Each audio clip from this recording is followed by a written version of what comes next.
Longtemps que je ne l'ai pas touché. On va faire un petit tirage avec l'astrologie de la lune noire. Allez, ça fait longtemps.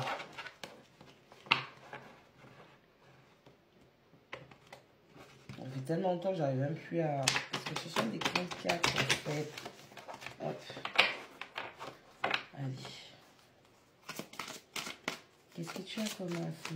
Comment tu vas? Comment vous allez? Cher astre céleste.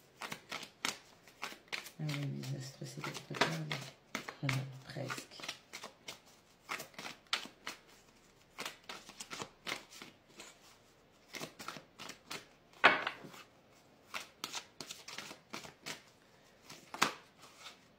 Trop.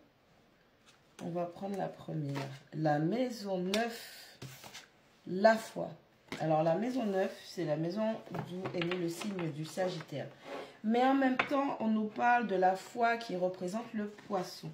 Et c'est la numéro 34. Peut-être qu'on a affaire à des Sagittaires et des poissons. Allez, on vous dit que vous devez chercher à comprendre, à étudier ce qui vous motive.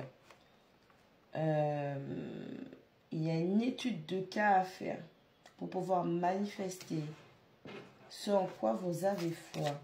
Alors peut-être que vous êtes dans vos rêves et dans vos illusions et vous êtes enfermé justement dans le monde des rêves, hein, qui fait penser aux poissons, ou peut-être que vous avez peur de perdre votre liberté et vous êtes trop dans l'expansion qui fait penser au Sagittaire. Et 33, 6, vous voulez manifester potentiellement une routine avec un partenaire, une partenaire, et vous devez avoir la foi pour cela. En général, je trouve que j'ai des mains de camionneuse, mais quand j'ai des grandes cartes comme ça, je me sens toute petite, toute fée. Trop cute.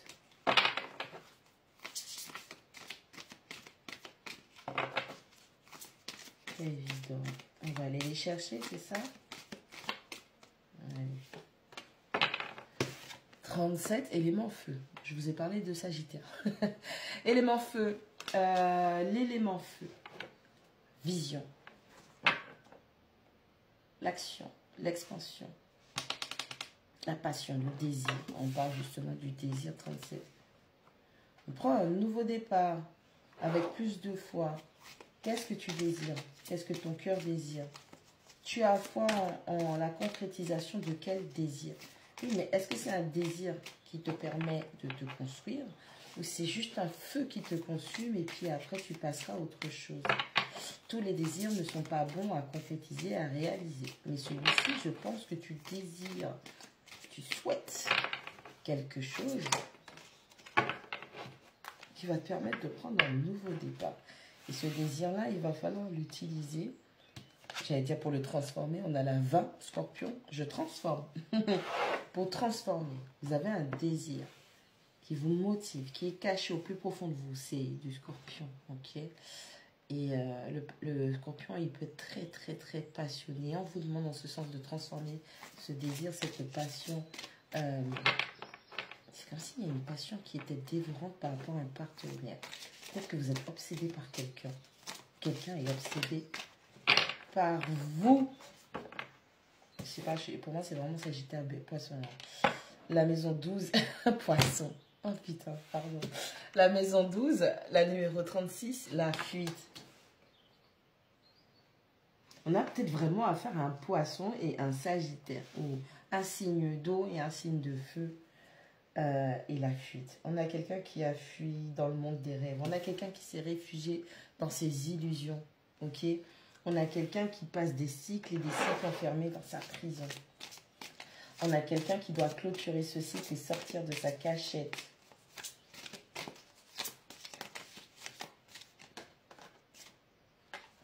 Numéro 8, la maison de fuite du scorpion, qui rompt la guérison. Utilisez ce désir et cette passion, que vous ressentez, ce feu qui brûle en vous pour acter votre guérison. On a quelqu'un qui est en train de guérir en secret. On a quelqu'un qui s'est retiré. On a une foi qui renaît. On a quelqu'un qui est passionné par le fait de concrétiser, de prendre un nouveau départ avec un partenaire, une partenaire. On a quelqu'un qui, extérieurement, les apparences sont trompeuses. On pense que c'est de la fuite, mais c'est simplement cette personne qui avait besoin de se retirer pour pouvoir acter sa guérison. Et comme c'est 8, c'est dans la maison 8, c'est la maison des traumatismes, la maison des secrets, c'est caché, ok? Bon, il y a d'autres termes aussi pour cette maison, mais on a quelqu'un, alors, dans le bon sens, cette personne a besoin de guérir en cachette, en silence, un peu comme les animaux qui vont se cacher pour mourir. Donc, la transformation, dieu de la mort aussi, scorpion. Donc, on a quelqu'un qui est en train de mourir. On a l'ancien soi qui est en train de mourir pour laisser de la place à ce que l'on est réellement. Dans le mauvais sens, on a quelqu'un qui se cache, qui a fui d'une relation. On a quelqu'un qui espère secrètement, qui est obsédé, passionné par vous. Mais on a quelqu'un qui a été chercher de la guérison et de réconfort dans d'autres bras. On a quelqu'un qui a mené une guerre, une bataille et cette personne est blessée. On a quelqu'un... On peut avoir aussi affaire à du scorpion. Poisson, scorpion, sagittaire. Je vous ai parlé de signes d'eau et de signes de feu. De la Vierge aussi. On a quelqu'un qui est parti chercher des informations qui puissent l'aider à analyser concrètement cette situation pour lui donner des clés. Cette personne pense que la personne vers qui elle s'est retournée peut l'aider à trouver les clés de sa guérison. Si vous savez en quel signe se trouve votre chiron. On a une personne sensée et sage qui lui dit, qui a pris son arme et qui lui dit, c'est le moment d'arrêter de faire la guerre dans ça. Et c'est le moment de te reposer et de guérir. Oui, tu as peur. Non, on parle de poisson et de sagittaire. Chiron, il a les yeux illuminés en bleu. C'est Zeus, c'est Jupiter. Et Jupiter, ben, sagittaire, poisson. Cancer aussi. Ouais. Mais c'est vraiment des énergies qu'il y a en vous. Hein. On a vraiment quelqu'un où on a une personne de logique et de sensé qui lui dit d'arrêter de faire la guerre, d'arrêter de générer des conflits, arrêter d'être dans la bataille, arrêter de lutter, qu'il est temps de guérir. Alors, soit c'est une personne vers qui cette personne s'est retournée pour chercher du réconfort charnel, parce que c'est quand même la maison 8, et cette personne est une écoute. Peut-être que c'est un thérapeute ou quelqu'un qui a une grande écoute, intelligence émotionnelle. Ça, c'est simplement de bons conseils qu'elle prend auprès d'une énergie féminine ou quelqu'un du signe de la Vierge. Et l'opposé de la Vierge, c'est le poisson. Bref.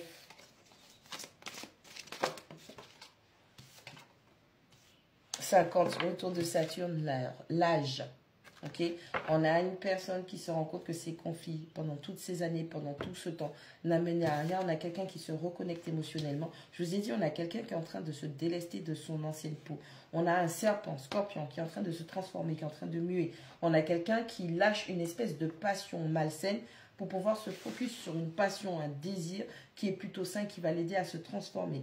On a quelqu'un qui s'est réfugié dans son monde, dans sa bulle, dans son monde des rêves, qui est à la recherche de guérison. Soit cette personne est partie chercher de la guérison dans les bras d'autrui, soit cette personne s'est dirigée vers une féminine sage qui lui parle de ses mauvais comportements et on a l'impression que c'est la seule féminine à pouvoir l'approcher en ce moment. On a le dieu Saturne, le dieu du karma qui vient, qui dit à cette personne, à ton âge, dans quelle situation devais-tu être? À ton âge, qu'est-ce que tu aurais dû créer, structurer? Qu'est-ce que tu aurais dû accomplir? On a quelqu'un qui se rend compte que ses mauvais comportements, schémas ou son ancienne peau ne lui permettaient pas de créer ce qu'il ou elle voulait et c'était son vœu, son désir le plus cher. What the heck? On a les grands trigones avec la numéro 46, les bénédictions. Donc, on a quelqu'un qui est en train de se rendre compte que les situations qu'il ou elle a traversées avec vous, avec d'autres personnes, cette personne voit qu'elle a la capacité déjà pour elle-même de mettre en place des choses. On a quelqu'un qui voit qu'en fait, elle a toujours été favorisée par l'univers, mais elle était en opposition avec ça. Elle nourrissait des désirs secrets qui étaient peut-être malsains ou pas bons. La maison 11, les amis, 35. Vous regardez quel signe astrologique tombe dans votre maison 11. Déjà, premièrement, je le prends pour moi. Et c'est rare que je vous dise des trucs comme ça. Parce que moi, dans ma maison 11, j'ai poisson et bélier. Et j'ai un soleil en sagittaire. Donc, vous voyez. Bref. Donc, la maison 11, les amis. 35. On a quelqu'un qui revient de loin. La maison 11, c'est la maison des étrangers, c'est le Verseau. Donc, on a quelqu'un qui revient de loin, quelqu'un qui s'est éloigné de vous, quelqu'un avec qui il y a eu de la distance. Et cette personne va revenir et vous proposer de l'amitié pour pouvoir remettre les choses petit à petit en chemin.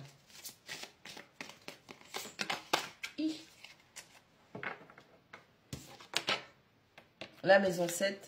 31, les partenaires. Retour de Saturne. Alors, on a Scorpion, je transforme. Retour de Saturne, là, j'ai la maison 7, les partenaires. Bah, c'est bien ça.